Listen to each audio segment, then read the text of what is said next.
Welcome to the first episode of Crushed Celluloid with Yay! Yay! With me, who is Cole. And me, who is Marcus. Yay! Yay! This is not how we usually will do it. Usually it will just be one of us introducing the video, but And it'll be much less annoying. yes, much. And since it's a special edition. Special collector's director's cut edition. Yes, technically the first episode, but that's a special edition, right? Yeah, it's the European cut. No one likes the European cuts, come on. I don't even want to go into Blade Runner with you. Which one was the European cut? It's very hard to tell at this point because there are like 6 different cuts. Yeah. I remember the original U.S. theatrical cut because that's the one that had most of the problems. That's the one I grew up watching. I remember the original director's cut. Then there was the UK cut, which was different than the original U.S. theatrical cut, or the European cut or whatever. And then there was the final. I know there's 5 total, but there was the final cut, which was like the newest one. Yeah, I know I binge watched them pretty much after I bought the special edition, but I don't seem to remember the UK cut really being that different. Well, that's the thing. I don't think it really is. Yeah. Just a couple of things here and there. Yeah, but I think it's closer to the director's cut than it is to the original theatrical cut, if I remember correctly. And so that's what you can expect on this podcast, is what lively banter such as that. Yeah, it's pretty much just all about Blade Runner, in case you haven't gotten that. We have no idea why we titled it Crushed Celluloid. Worst title process ever. So pretty much what we do here is we watch a movie that's kind of been culturally forgotten, or just never was even culturally noticed. And we watch it, and we talk about it. Yeah, and, sometimes the film was forgotten, for a reason, and sometimes it was maybe just looked over. Sometimes we watch good movies, sometimes we watch horrible movies. We never really know until we get there. Yeah, and about the only base rule we have is it has to be at least 10 years old. Yes, I think we've tried to keep it to like the 80s and 90s for the most part. We'll probably end up expanding that at some point in time, but we try to keep it somewhere around our age range. Our wheelhouse, if you will. Do we have a wheelhouse? Is there room in the budget for that? You know what? We'll make room because I need me a wheelhouse. So yeah, I guess enjoy our first episode, please. Oh yeah, by the way, the first episode is Frankenstein Unbound. Oh yeah, I guess we should talk about that. Yeah. So yeah, first movie is we'll get into it, but Frankenstein Unbound, 1991? 1990 actually. 1990. And directed by Roger Corman, and it's a fun romp. Yeah. It stars General M. Bison. Oh yes. And the crazy doctor from Indiana Jones and Kingdom of the Crystal Skull. I forget that guy's name. That was a joke. It's fucking John Hurt. God damn it. No one gets my humor. No. I was wondering. I was like, wait, has he really forgotten John Hurt? No, I was just trying to somehow shoehorn in Kingdom of the Crystal Skull. My bad. And that is more the witty banter expect here at Crushed Celluloid. We're not really doing too well for ourselves, are we? No, it's a horrible introduction. So let's just kick it off to ourselves. Yeah, let's kick off the jams.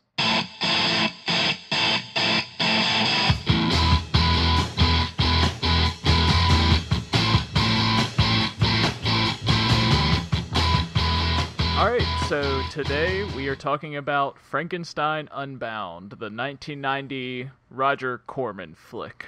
Yeah, I had absolutely no idea this movie existed until you sent me that link to the trailer.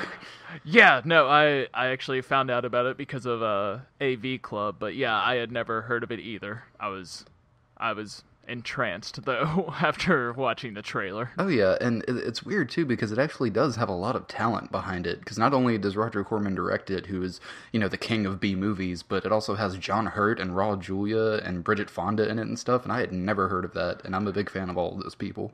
Yeah, and I was never a Roger Corman fan or anything. I'd seen the House of Usher that he did the Poe thing, and it was good. I enjoyed that one. I saw The Terror, that was one of Jack Nicholson's first movies. He actually did a lot for Jack Nicholson in the beginning.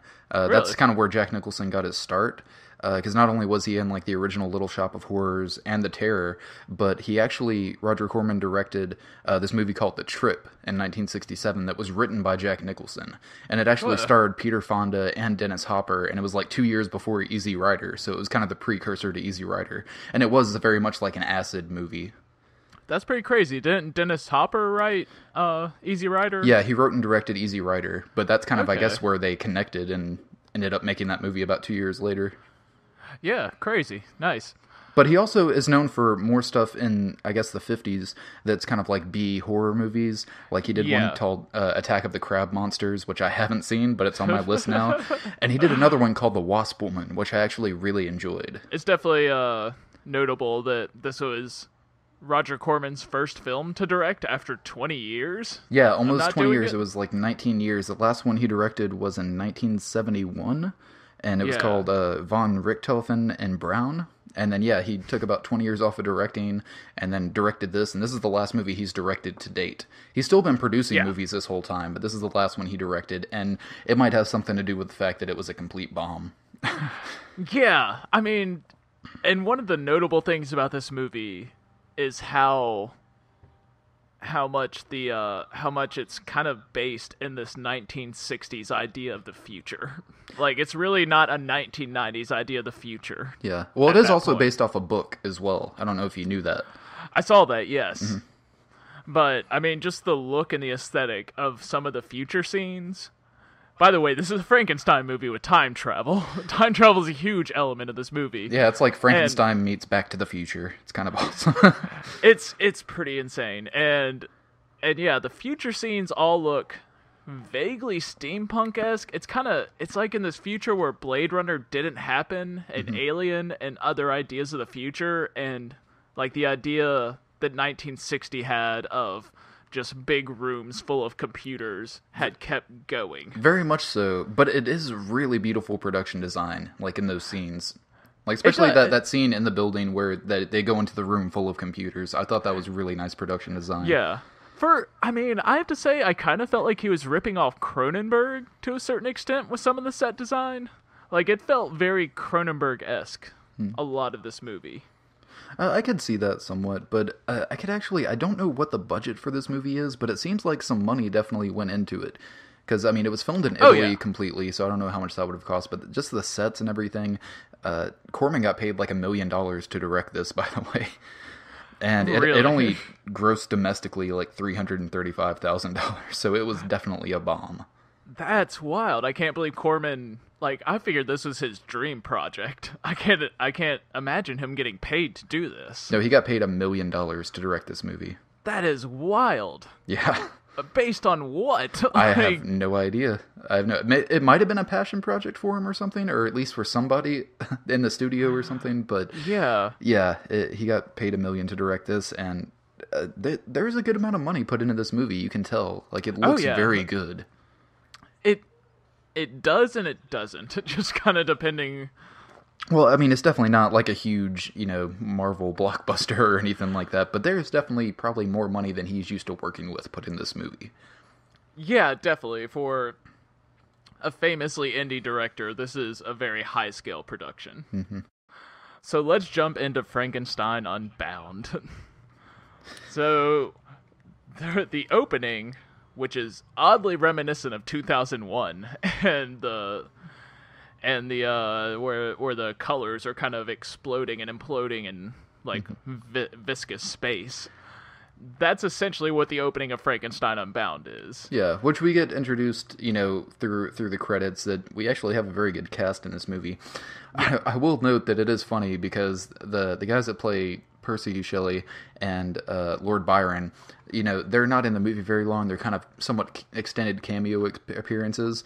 But they basically, Jason Patrick plays Lord Byron, and it says, special appearance by Jason Patrick. And I was like, really? Is any appearance by Jason Patrick really that special? Like, do you have to call it like that? Also, the guy that plays the monster in this movie, his name is Nick Brimble, and in the credits it says, introducing Nick Brimble. I don't know why the fuck they did that, because that dude had been acting since like 1970. This wasn't even his first movie, but it says introducing Nick Brimble as the monster. Oh, that must have been so insulting when he saw it. Like, what the fuck, guys? I've been working for 20 fucking years in this business. Really introducing? Come on, I showed you my resume. What the fuck, guys? I mean, he had mostly just done like TV and TV movies and stuff, but there were a couple that I think were actually feature movies, so I don't know why it would be introducing Nick Brimble. And it's also weird to think that they would look at this movie and be like, this is going to catapult him. We need to put introducing. It's like, no, you'll never be looked at the same again.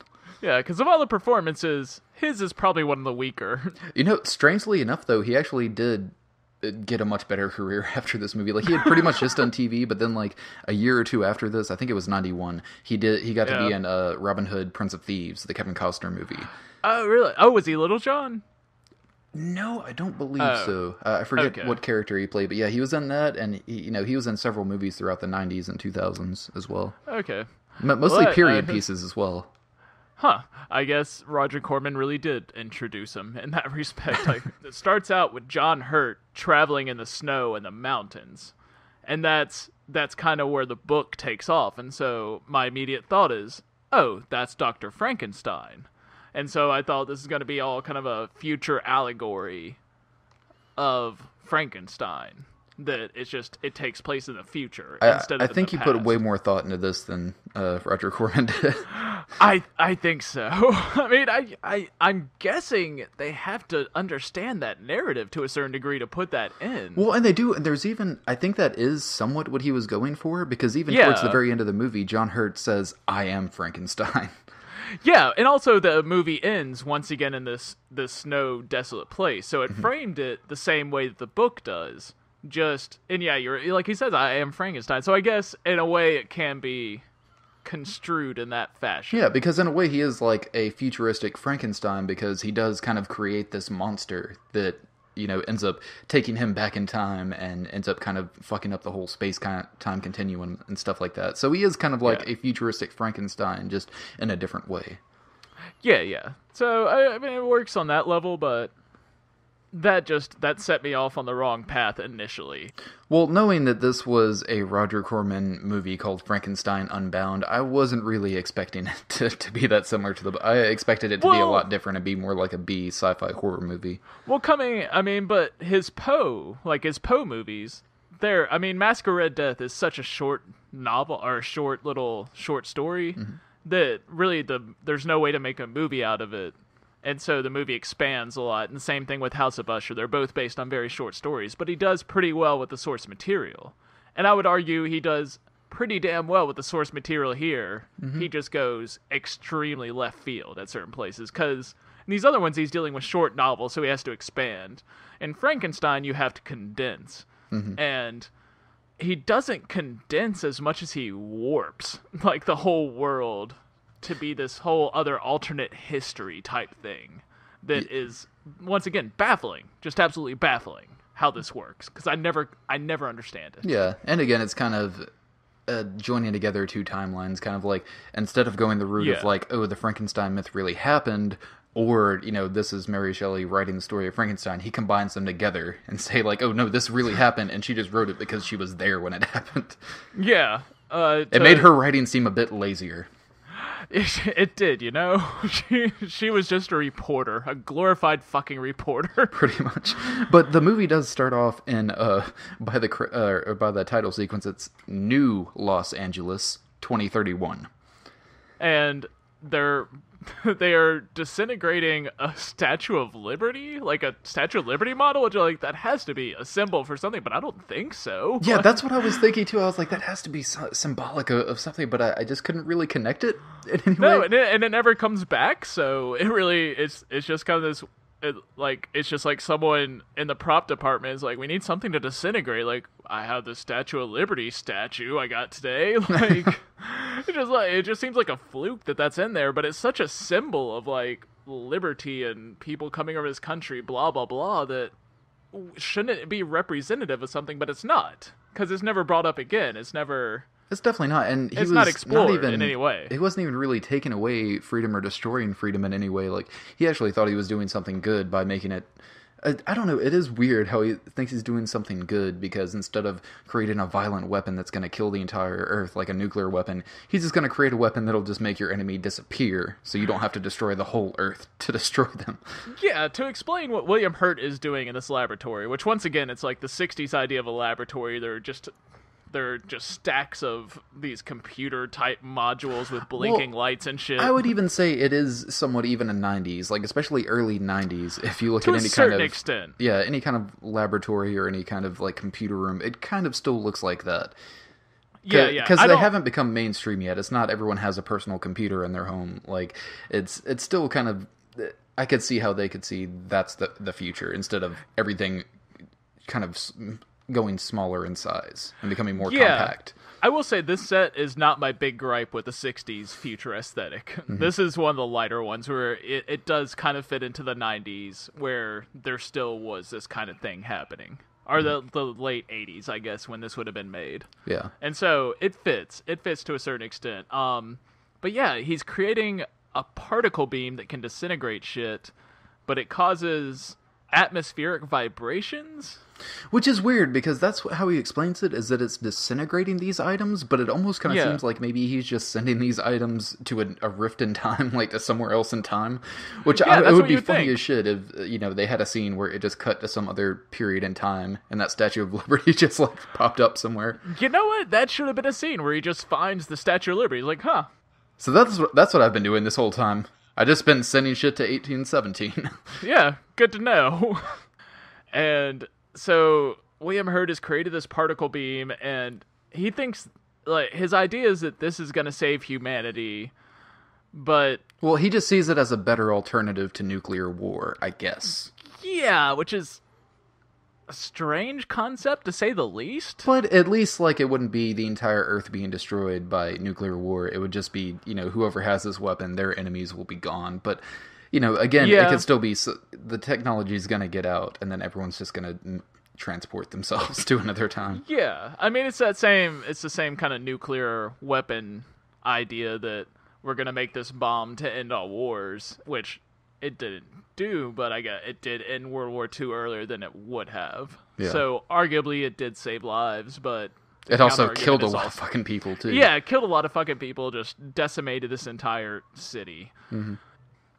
So it makes these weird clouds in the sky that look kind of like a cylinder, kind of like a Bunsen burner almost in the sky. A little bit, but very pretty colors. Yeah, the cloud, those were my favorite effects in the whole movie, was those cloud effects. Like, they do some great things with that cloud. We go outside and we find out that John Hurt essentially drives a future car version of KITT from Knight Rider. It's like a mixture between KITT and the 60s Batmobile. Yes, and yeah, because they're individual pods for the driver and the passenger, and whoever thought that was a good idea in the first place? Like, I don't know. I mean, it's kind of a cool looking car, but the car throughout the movie is one of the things that kind of takes me out of it a little bit.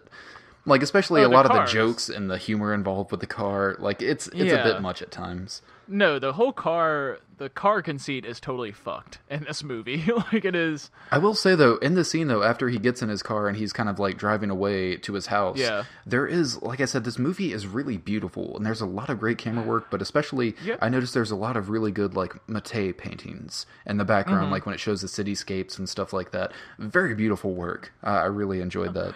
But that's where I was thinking, like, we've had Blade Runner, and it's like, this movie, it's like Blade Runner except with tubes instead of actual buildings, I guess. Do you see what I'm saying? Yeah. Like, all the buildings look like tubes, like metal tubes kind of just welded together. Yeah. In weird fashion. And so it's almost like Roger Corman, like, wanted to make something that kind of looked like Blade Runner, but then didn't end up with anything nearly as impressive. Well, and not just because of the way it's shot, because Blade Runner shot beautifully. It's just, like I said, it's like Roger Corman just skipped 20 years and got back into film, and he's just like, I'm going to make the same movie I did, as if he hasn't seen the last 20 years of films. It's kind of still that same, almost, like you said, the 60s version of the future. Because even, like, especially that fucking bike that the kid has, the future bike, That was so Oh my fucking God. ridiculous. It was just the only difference in the bike is that instead of having, like the spokes in the wheel, it's a clear, or just a complete silver cylinder inside of it. Yeah, That's future bike. It doesn't do anything for you. It's just instead of spokes, you just have like a silver disc inside of your wheel. Yes, you have a hubcap in your bike now. Yeah. Welcome to the future. Yes. So, and the scene we're talking about is John Hurt gets home. His computer tells him there are intruders on his property. He's like, oh, don't worry, it's just children. What? I mean, once you get the whole story, it makes it even weirder that he thinks that, because he has some kind of preternatural knowledge that these kids are... What they're doing... They're creepy fucking kids, by the way. Oh, they're creepy as shit. They're 3 children burying an old school bike with the spokes while doing this weird religious chant around it, which I thought would be explored, but once it just kind of dropped. And it's well, yeah, because then we have to get into the actual movie. But yeah, they're burying their old bike because she got a new bike, and yeah, they are chanting. And I was just thinking, like, what gods do you pray to? It's a really creepy kid cult kind of thing. Like, I wish that would have been explored more because I was fucking interested in these kids. Yeah, I was just like, what the fuck are they doing, and what religion is this? This is wild. It just seems like Roger Corman just wanted to make a very weird future, but he knew he was going to spend most of the time in the movie in the past, so he just kind of like tossed a few weird ideas into it, and it's like, it's okay, we'll just be moving on to the past now. Genghis Khan comes out of the clouds. You don't know it's Genghis Khan, but yeah, that's kind of the style they were going for. Yeah, it kind of looks like Genghis Khan. He's about to kill John Hurt with a spear. The spear stops in front of John Hurt's face and gets sucked back into the cloud. And I agree with you, the cloud work is fucking beautiful. The cloud. Yeah, the best FX of this movie. And Genghis Khan gets sucked back into the cloud. Then John Hurt gets sucked in or passes out. I can't really remember. And he wakes up and he's in the middle of a field with only his car and this weird ramshackle like stick hut in the background. And which apparently nobody lives in. Yeah, that's the funniest thing, is that he doesn't check out the hut or anything. He just gets in his car and goes and parks it in what appears to be a garage. Yeah, and he comes back to it all throughout the movie, and apparently nobody lives there. No one ever comes back. Yeah. Nothing. There's no scene where he goes into the house looking for people and sees a bunch of cobwebs or something, which you would expect. It's like he assumes, oh, nobody's gonna live there. I'm gonna park my car here, and then I'm gonna be on my way. And then I'll keep coming back to it as if nobody fucking lives here and is never gonna come back.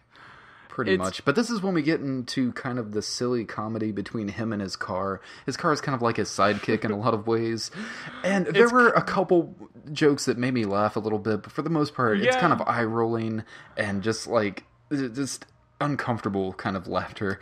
Like the one joke that did actually get me is that when John Hurt's trying to figure out where he is, and apparently the car tells him that there are no satellites, there's no connection to the mainframe, blah, blah, blah. He's just like, Jesus H. Christ.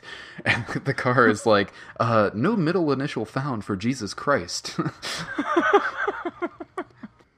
Yeah, and so we go to an inn where William Hurt gets some money to live on. And where we meet Raul Julia. And, I miss Raul Julia so much. He is so good in this movie. Because Raul Julia really died before his prime. He did. He had a good run in the 80s and early 90s, but he had especially, I would have loved to get into his older years, where he just... Oh, yeah. I think he would have made some amazing movies and taken some amazing roles. He's a hell of an actor. Yeah, Raul Julia, definite highlight of this movie. John Hurt is kind of... almost a detriment at times. Raul Julia does nothing but increase this movie. He definitely does. John Hurt, he's pretty good for the most part. I will say he just kind of... he doesn't know what he's doing in it sometimes. Like, he just jumps back and forth between his mood and his tones, and I don't think he really ever got this character down very well. He just kind of he does it differently from scene to scene depending on what he feels in that scene, as opposed to just having an overall character. Yeah, his character was never fully fleshed out, and you can kind of feel that in his performance, and he's kind of, I guess, to get more literary, he's kind of like Nick from Great Gatsby, where you're kind of experiencing the story through him to a certain extent. But he's definitely not the most interesting character whatsoever. No, not at all. He's more just kind of how you get to see these other fun characters and get to see the story that's happening. Yeah, so John Hurt's character, Joe, he meets Raul Julia's character, who we find out is Victor Frankenstein, which is kind of weird because all he does is introduces himself as Dr. Frankenstein.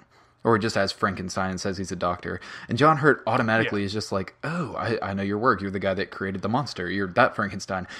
So I don't know, because Mary Shelley's book exists in this universe, in this world. So why would he automatically think that Frankenstein was a real guy and that Frankenstein can't just be a name that exists?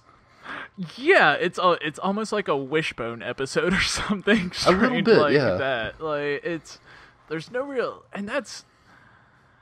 It gets more into it later, but just this point where they never draw the distinction of what, like, if this is just a book that exists or this is real life events, and so. Yeah, I don't know why he would, especially since he wouldn't have known that coming from the future.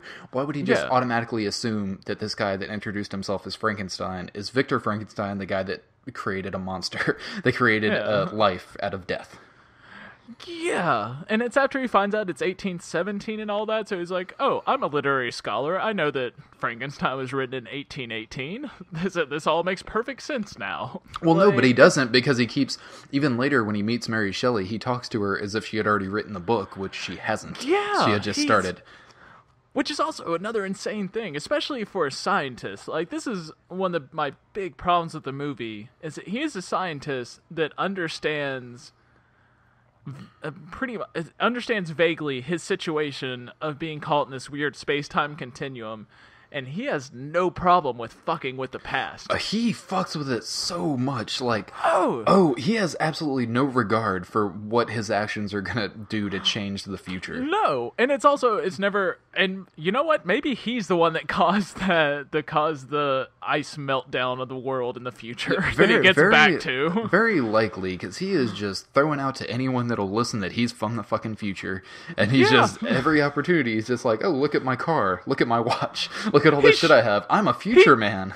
He shows Mary Shelley her fucking novel that she has not yet written. He shows her the fucking novel. Like, that has to have repercussions. You can't just do that. Well, not only that, I guess she's even like, oh, how does it end?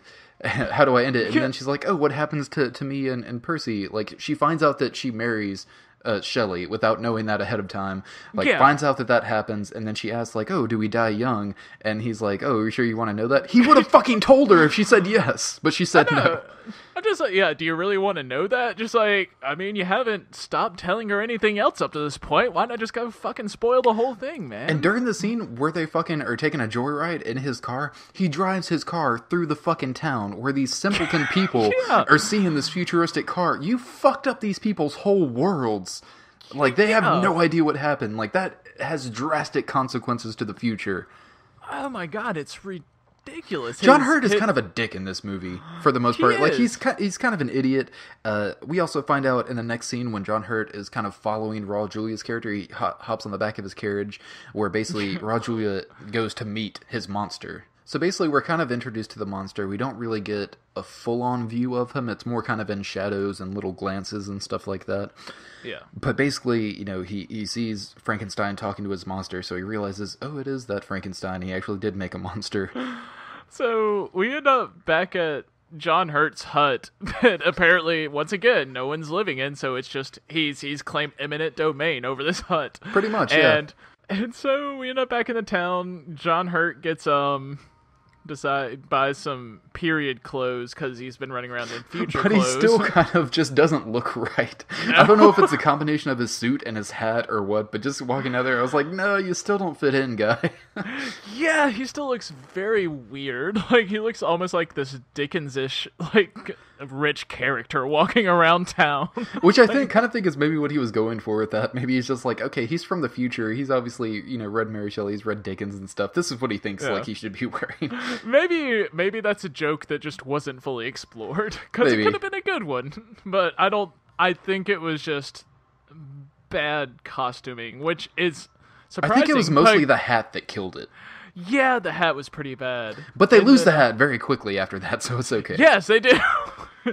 And so we go to court, which is where you realize how big this movie's budget is. Everybody is in period dress, and there are at least 75 people in that scene in period dress. It's good too. It's not just like cheapo. Oh, everybody's poor and in rags. Like, no, it's fancy, like upper class dressing. No, it looks fucking fantastic, and it does not look like it belongs in a Roger Corman movie by any degree. Yeah, this is definitely like his most epic movie and his biggest scale movie, but it's really good. And this is actually the scene in court where not only do we kind of find kind of the major plot that drives the movie for the next for the middle section of it, but we also meet Mary Shelley, who is played by Bridget Fonda, and she is a lovely sight. Well, here's the crazy thing: is this court scene is over this girl named Justine, who they accuse of killing this person that Frankenstein's monster does. Because up to this point, it's actually Frankenstein's brother, his little brother. Yeah, Frankenstein's brother was killed, and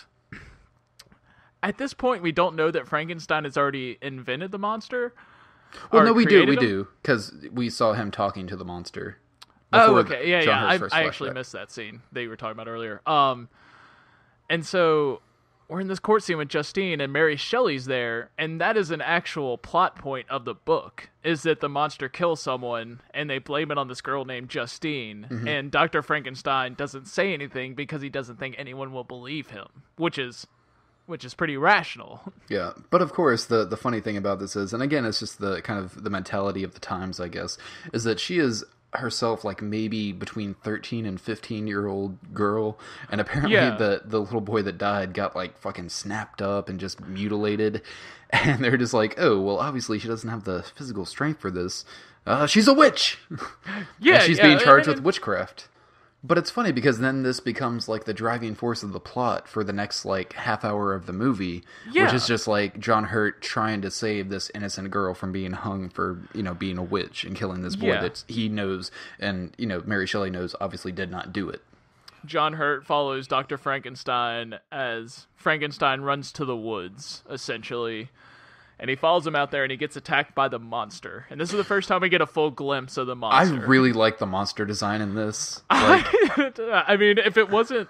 And you know what? Once again, it is so close, or it's much closer to the idea, to the actual description of Frankenstein than anyone else, than most other movies have ever come that I've seen. Mm-hmm. But at the same time, so bafflingly far away. Because essentially, Frankenstein in the book is created...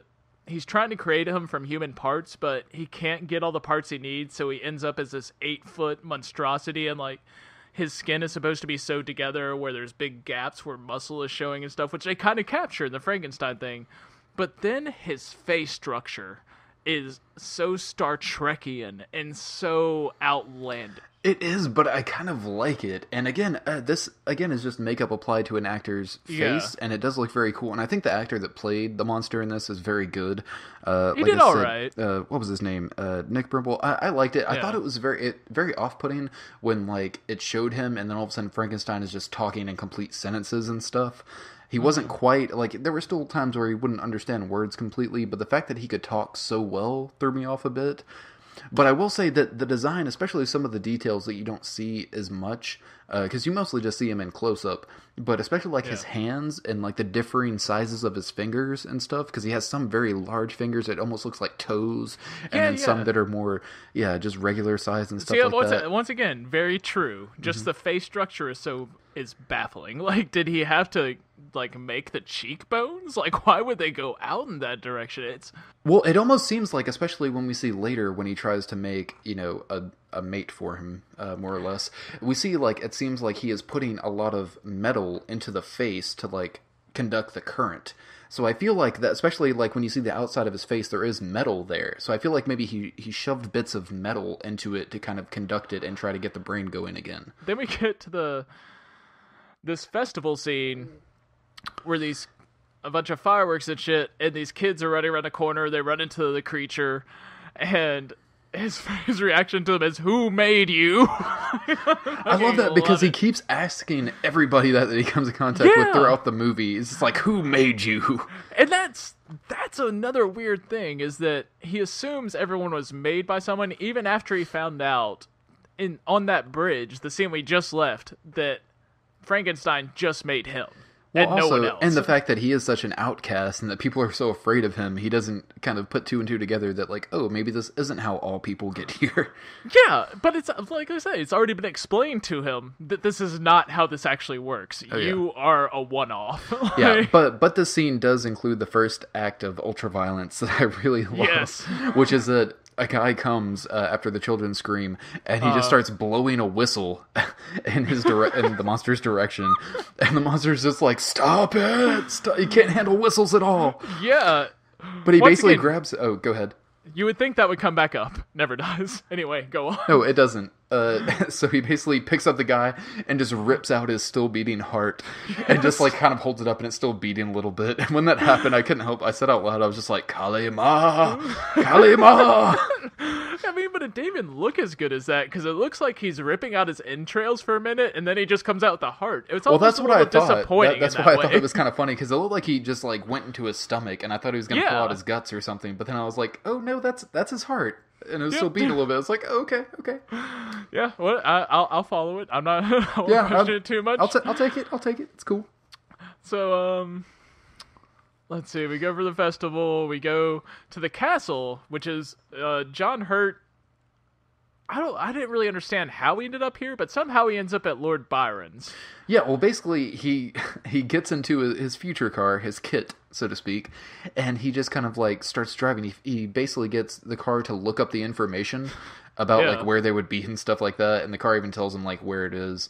But he even, like, he prints out a hard copy of Frankenstein in his car, which is kind of funny. And it seems like it's just, like, 30 pages that printed out, and I was like, it's a little bit longer than that. Yeah, it was, and it's just this little tray, like, the printer doesn't take any time. It's just like, oh, it's ready, and it's just like it's laser copied. It's not anything pretty like, much. But like this is again kind of one of my favorite sequences, because it is just kind of funny, and it is almost, like I said, still kind of in this 60s mentality in a way, because we start off by meeting Jason Patrick as Lord Byron, and they kind of have their introduction, and then we actually meet Shelley, and, you know, then Mary Shelley comes in. But it's weird, because the whole time, like, they are just kind of played like these very kind of effeminate, like, not a care rock stars in a way.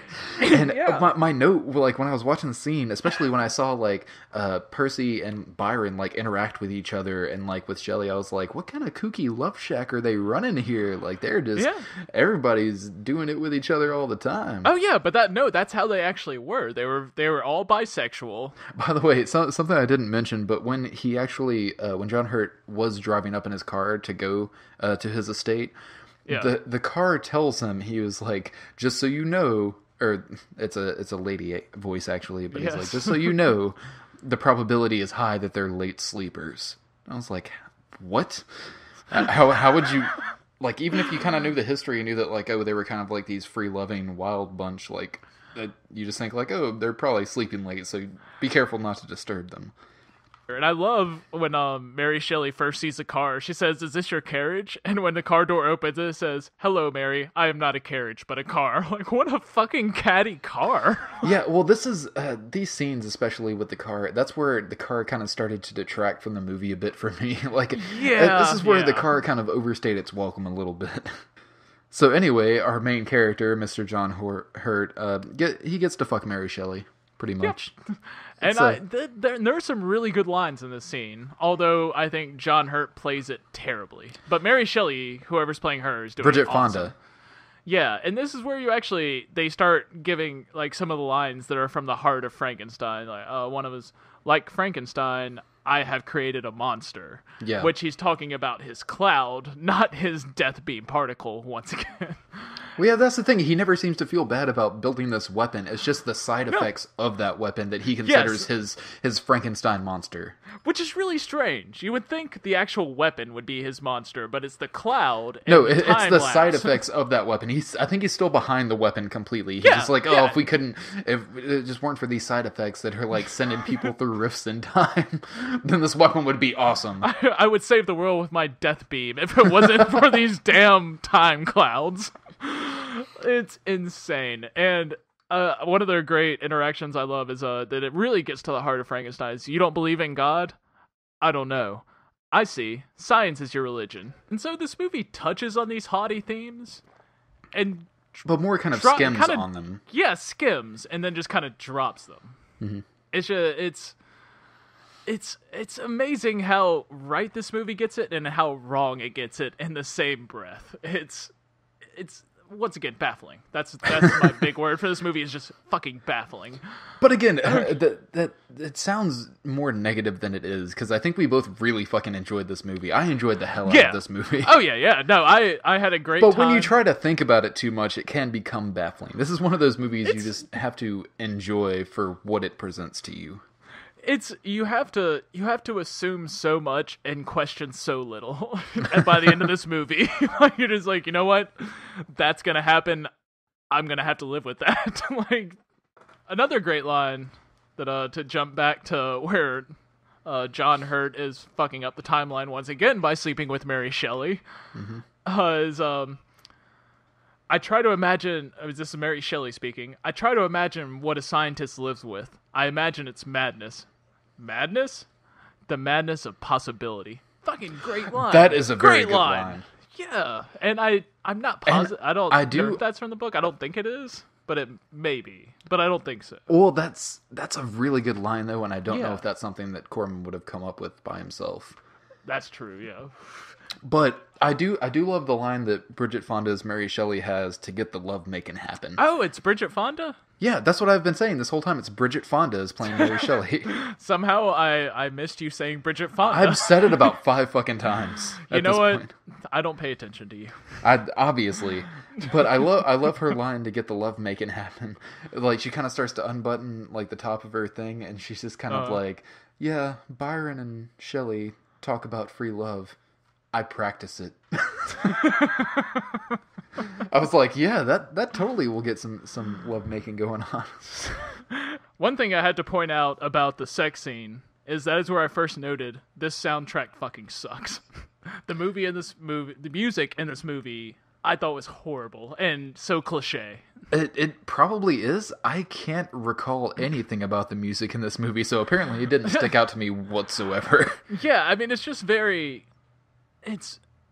Because I guess because I was watching this movie, like, this feels, like I was talking about, very Cronenberg-esque. And so I was expecting some kind of, like... So I guess I was expecting more of a Cronenberg feel to follow, and then every once in a while it would just be this very orchestrated, neat, tidy little music. Like, very 1960s, or 1950s even. Like, very... It dates Corman and his music choice, I would say. Which, again, he hadn't made a movie in 20 years, and his heyday, like, his time when he was shining as a director was between, like, the 50s and the 60s. Yeah, exactly. And I think that serves my theory again, is that after Corman stopped directing, he just did not watch another movie until he made this one. It's just, this movie feels like... Well, he could have watched movies, he just didn't change his style at all. He didn't change his approach to it whatsoever. Yeah, but this movie just feels locked in this weird time capsule. Well, and it does, and it's so weird just because he hadn't directed a movie in almost 20 years, then he comes and directs this, and then doesn't direct a movie again. So this is just one little, like, weird happenstance, like, offshoot that just probably shouldn't have happened, and it did. It's very weird and out of place, and that's why I'm kind of surprised I never heard about it, because it just seems very obscure at this point. Yeah, you would think this would have a cult following by now, because it seems like it doesn't, though. It seems like everyone's very split in this. Like, the IMDb score is like 5.4. Rotten Tomatoes, it has like a 44% by the critics and 33% by the audience. Like, it seems very divided, and it seems like most people just don't know about it or didn't like it. So basically, we're getting to the point where Elizabeth kind of is more in the movie. She's only kind of been like a more of a background player at this point. Yeah. And we go to where John Hurt, who has been looking for Dr. Frankenstein, finally finds him again inside his assumed hut or whatever the fuck he has. And he walks up, and I love because he gets out of his car and he's looking at the hut like, oh my god, there's lights on. Like, my first thought was like, oh my god, the people are back home. Yeah, people are gonna be like, what the fuck is this car doing here? Who the fuck's been eating our beans? Where are all our candles? My bed's been slept in. Just turns into 3 little bears from here on out. You know, I probably would have loved that if that did happen. I think it would have made this a much better movie. Yeah. I mean, not by any virtue of it being a bad movie, but just by I wouldn't have been able to virtue stop of being, laughing. Oh, just like, we're just gonna go bumfuck off the rails now. You thought you were coming into Frankenstein, you're leaving with 3 little bears. Because this is Roger Corman's Frankenstein. This is what it means when Frankenstein is unbound. It means we can take it anywhere. We started with Frankenstein. Guys. We don't have to end with Frankenstein. This shit's unbound. And so, and we're talking his cousin, or well, just fiance in this movie. His fiance Elizabeth is looking for Frankenstein, and this is another scene where I thought that once again they got the Frankenstein thing really right, because I don't know if you noticed, but so Elizabeth's going along on the carriage, and the monster's bounding after them. Did you notice how awkwardly he's running? Yes, I did. Like, I did, and I thought that was very good. I thought that was a nice touch, and I loved that chase scene. And just the way that actor was moving in it, I thought that was great. Yeah, and that's another thing from the book, because Frankenstein hasn't grown up using his muscles, so he doesn't really know how they work. This is how he's figured out how to run. It's this weird bound. I mean, it doesn't describe that exactly in the book, but the movie, I thought, captured that great. That he doesn't actually know how to run, and so he's just doing this It's like a weird gallop kind of thing. Well, but he's just he's forcing ahead, and he still runs really fucking fast. Yeah. Well, it's his legs are moving like against each other while he is just bounding with his arms forward as if to propel himself further. Yeah, while he's running. Yeah, it's very strange. Good. Yeah, I would have never, because if I had never run before and I just woke up in this body and didn't know what I was doing, that may end up how I start running. Because that it would make sense to a certain degree if I didn't actually know how to move.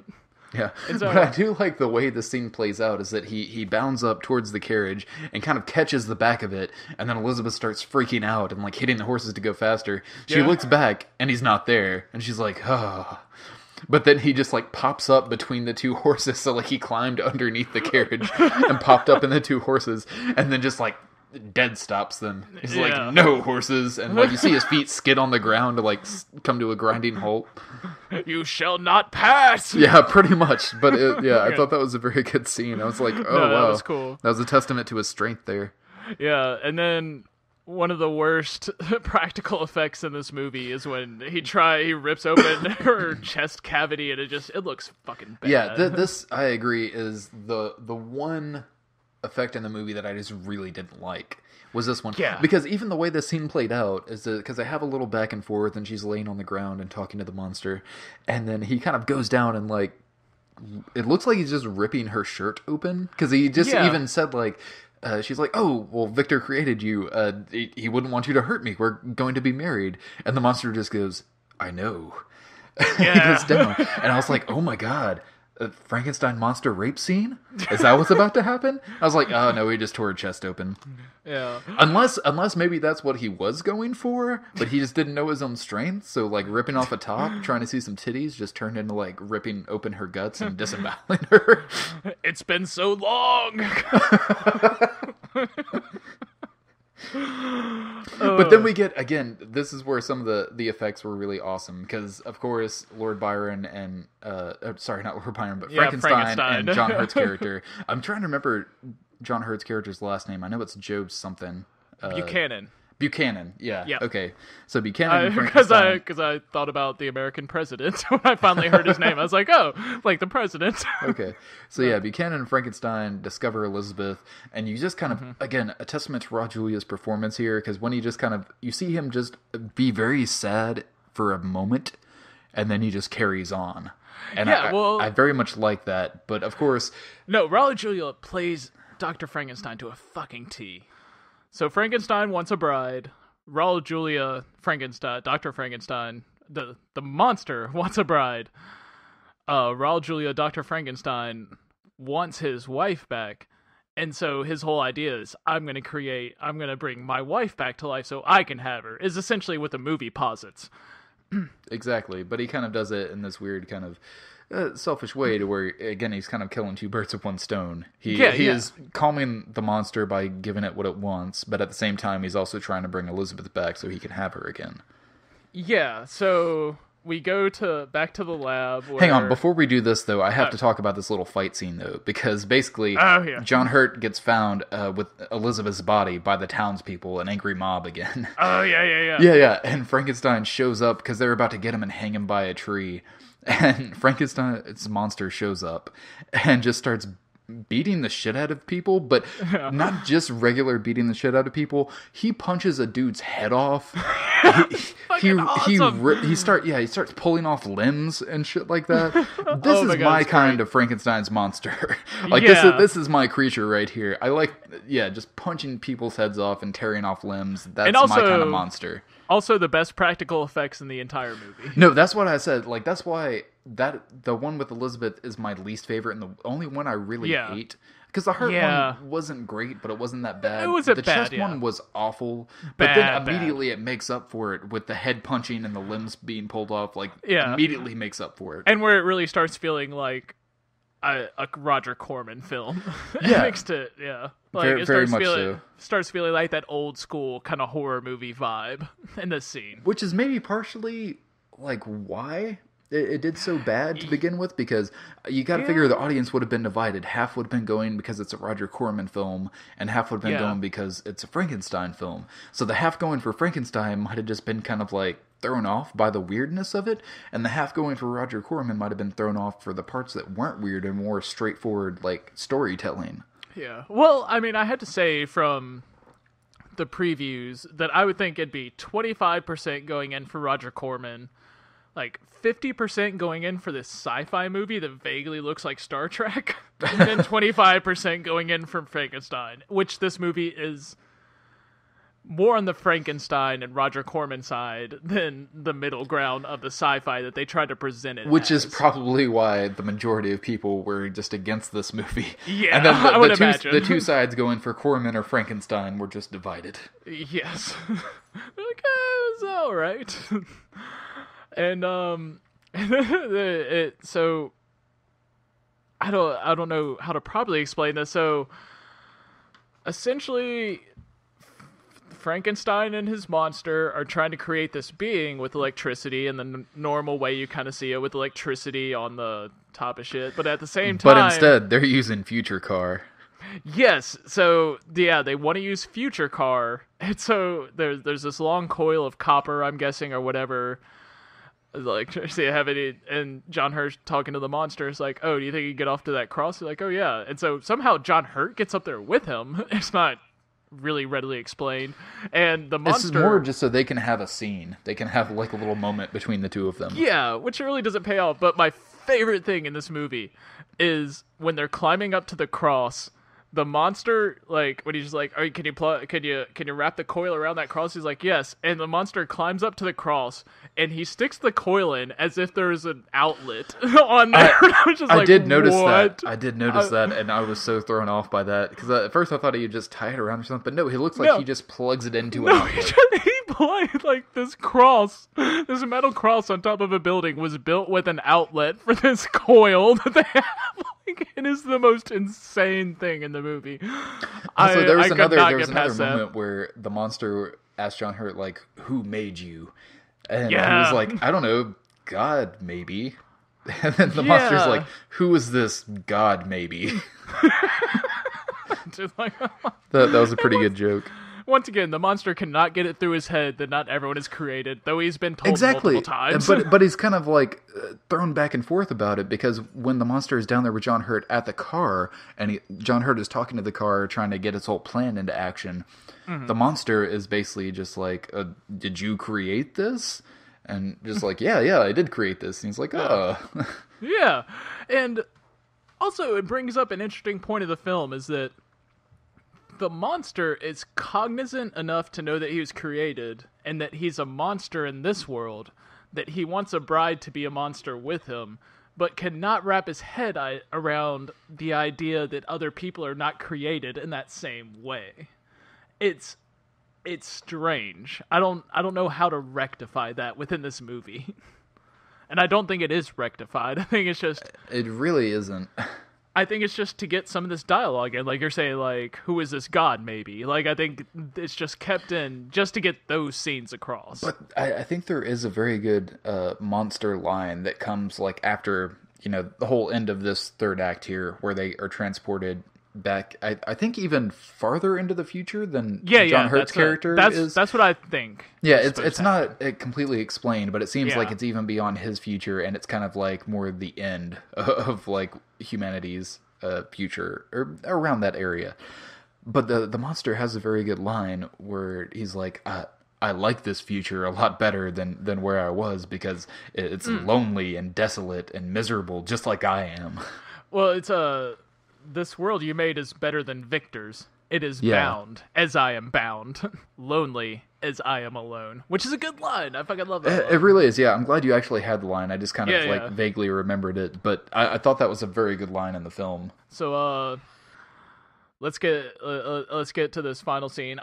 We're in the lab. Raul Julia is about to make Elizabeth into a monster, and Elizabeth, whereas Frankenstein is built from other parts from Frankenstein's random monster. people. Whereas Frankenstein's monster is built from random parts from other people.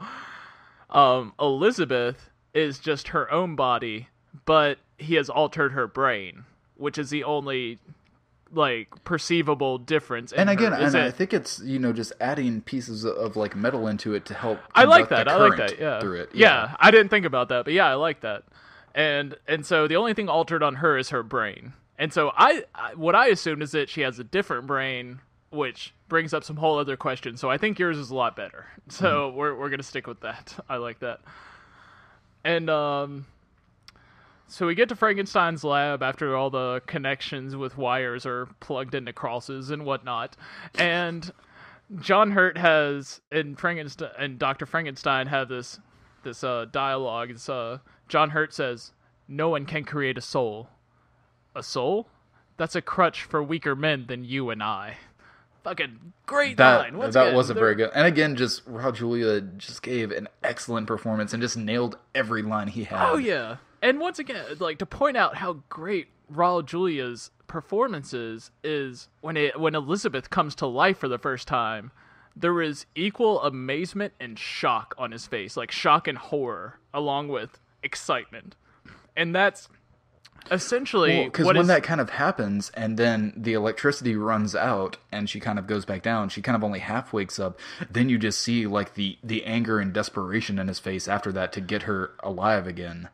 And this feels like it is kind of like, because again, since we didn't see Frankenstein build his original monster in this movie, it kind of feels like that moment of any Frankenstein story in this movie is when he does that with Elizabeth, and he kind of gets that that shock and horror of like actually doing it, of creating this creature. So Elizabeth comes back to life, then Kit is recharged, so Kit somehow it's shooting a laser into the cloud to like reopen the time rift, and then send basically not just everyone in the castle, but the castle itself through the time rift. And so we get to this ice wasteland. First you see John Hurt wake up. Then we see Raul Julia's there as Dr. Frankenstein. He's like, I have to fucking kill it. And at first, because first he just sees Elizabeth, his new creation over there. And all of a sudden the monster just comes out of nowhere, like, wow, it's mine.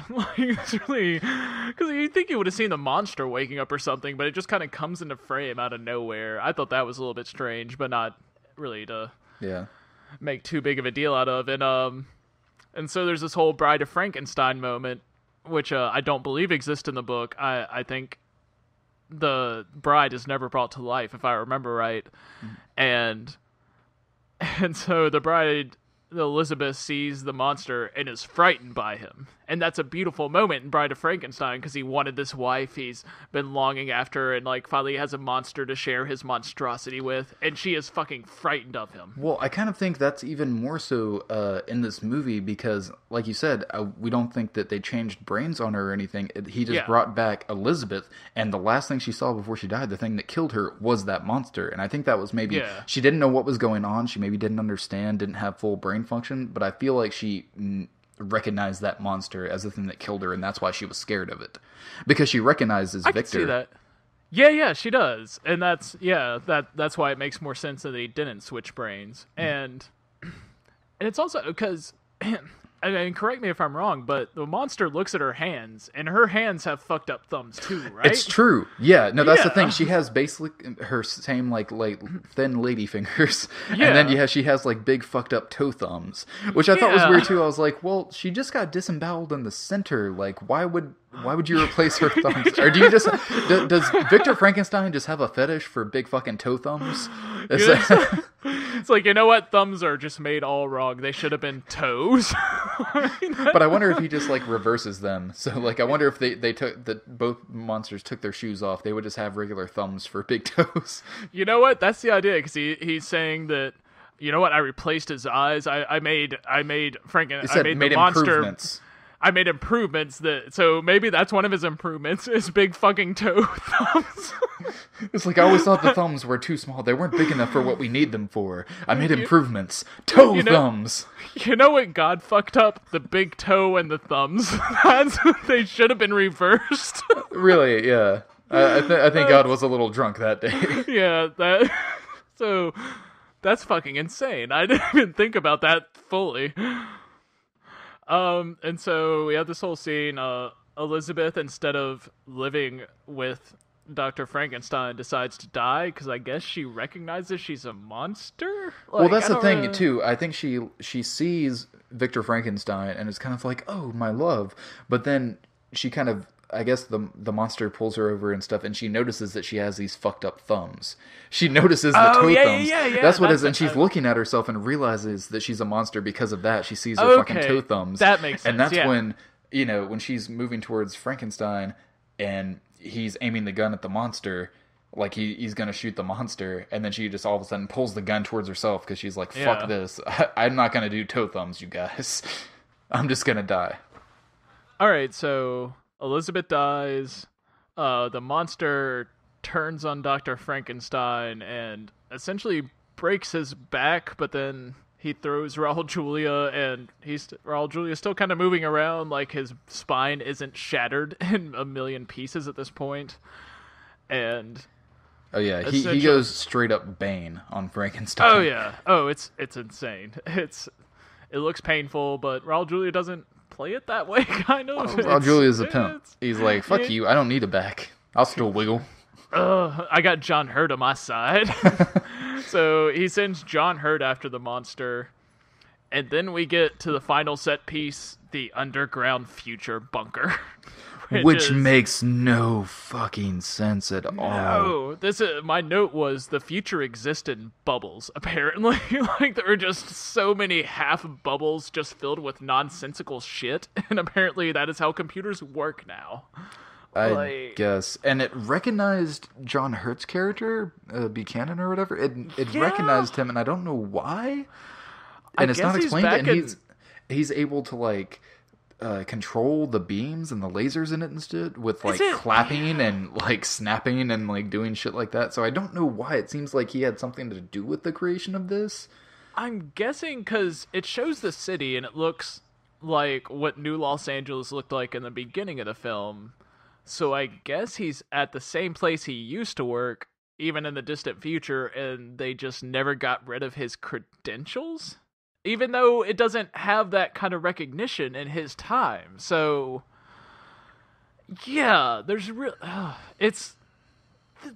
this last set piece goes on for so fucking long, and so much of it is inexplicable as to why it's happening. It's basically just a scene to where John Hurt's character and the monster can basically have their last fight, and John Hurt can kill the monster. That's all it's there for. But there's all this other stuff that just is inexplicable because it makes it seem like he has more to do with this area, like he is involved in it somehow, but it doesn't explain any of it. Yeah, and it feels like they had 3 separate endings that would have sufficed, and then they just kept them all to keep padding the film. Like, Yeah. because it's only an hour and 25 minutes, so Which is weird. It felt like it was a bit longer than that. yeah, it's like this movie is barely feature length, like just comes in over feature length, and it doesn't. I mean, it feels like it's a little bit longer, and really they could have. I feel like the main thing with that, though, is that last scene in the underground layer and stuff just seems to drag on for so long. It just seems like it got above the 90-minute mark.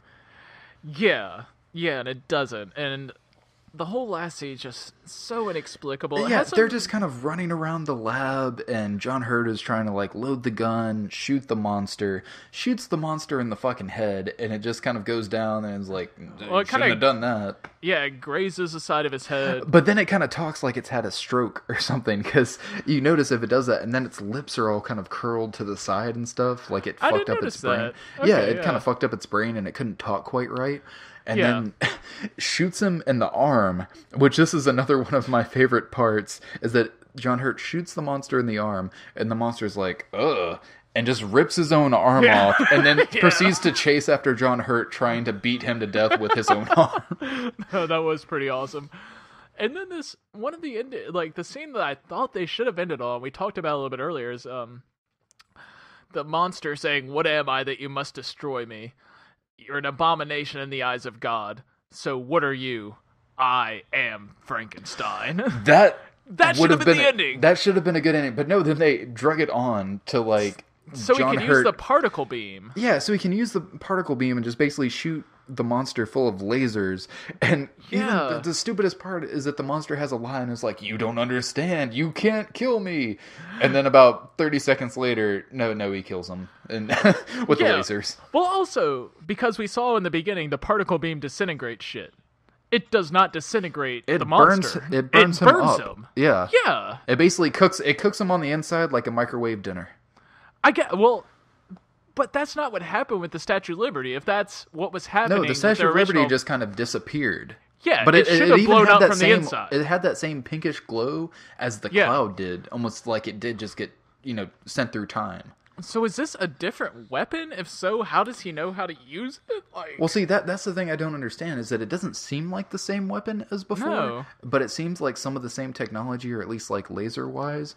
But he knows how to control it, because the computer recognizes him, and he's like clapping and like hitting his fist. And, like, the clap, the stomp fist. He's like moving his fingers up, and that's how he turns it off. And he figured, like, that makes no fucking sense. How did he figure that out so fast?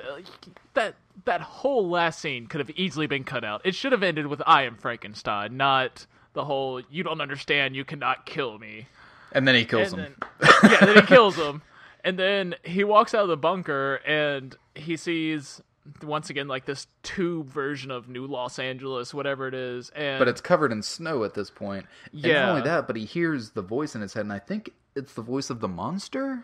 Yes, it is. It's the voice of the monster. Basically, and he does kind of get the titular line here, where he's just like, "I am now unbound." Well, the line is, "You think you have killed me, but I am with you forever. I am unbound." Yeah. Which doesn't really serve any purpose of the movie. That's what it ends on, too. He basically hears that, and he starts walking towards the city, and it cuts out. But also, John Hurt is not reacting as if he hears that. He's only reacting as if he's seeing the city. So I think this was just added post, and we have to actually tell these people why it's unbound, which is a ridiculous thing to have to explain. But I didn't really, I mean, I realize it now, but I didn't catch it. It looks like he isn't actually hearing that voice that sounds like it's in his head. Yeah. So I don't know. I really fucking enjoyed this movie. It was really great to look at. It had a lot of beauty to it, a lot of good set design and costuming, and a lot of good performances throughout. But it just kind of falls apart in that last scene. Once they jump into the future, once Raw Julia dies in it, Frankenstein dies, and then, he has to go chase after the monster, it just goes to shit.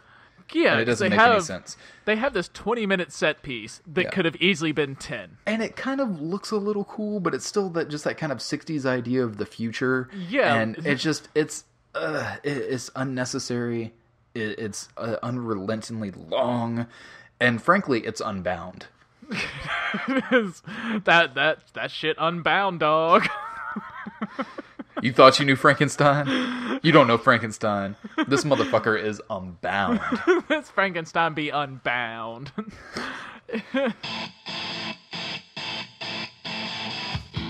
Well, that was Frankenstein Unbound. We hope you enjoyed the episode. We actually enjoyed watching the movie quite a bit. Cole? Thank you, Marcus. We were still kind of new at this when we're recording it. We feel like we're getting better every time, and this wasn't even our first episode. There were 5 previous to this, which are varying degrees of competent. Yeah, they're actually not that bad. We just felt like this was where we kind of started to get our groove together. But actually, there are some pretty good moments in the previous 5 episodes. And actually, if you go check out the donate page on our website, you can actually donate a little bit of money and get a download of those first 5 episodes and see how much we sucked in the beginning and how we've grown. Yes, you can grow with us out there. Yeah, or you can just laugh at us. Either way, we just want your money. Yeah. And, so yeah, I guess enough, Jibba jabba? Enough jibba jabba. What's our next one? Do you remember? I believe oh, hang on a second. I know what our next one is. It's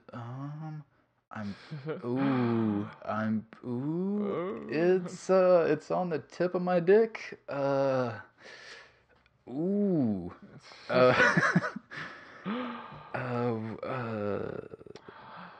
All right, so our next episode is Air Force One. That was not what I was thinking whatsoever. I was wrong. So join us here next time for a good jolly time with good old Harrison Ford, just being wacky, just being the wacky president that he is. Do you not remember watching this movie? Was it the one about the one about motel rooms and Jerry Springer? No. And Harrison Ford was the president? Yes. See, I got it. I think I'm on the same page here. I'm just saying, I don't think it's nearly as much fun as you remember. No. Fun romp. And yeah, please join us next time, and we hope you stay with us. Please love us. We need it. We need a lot of validation. Yeah, I need to be touched real bad.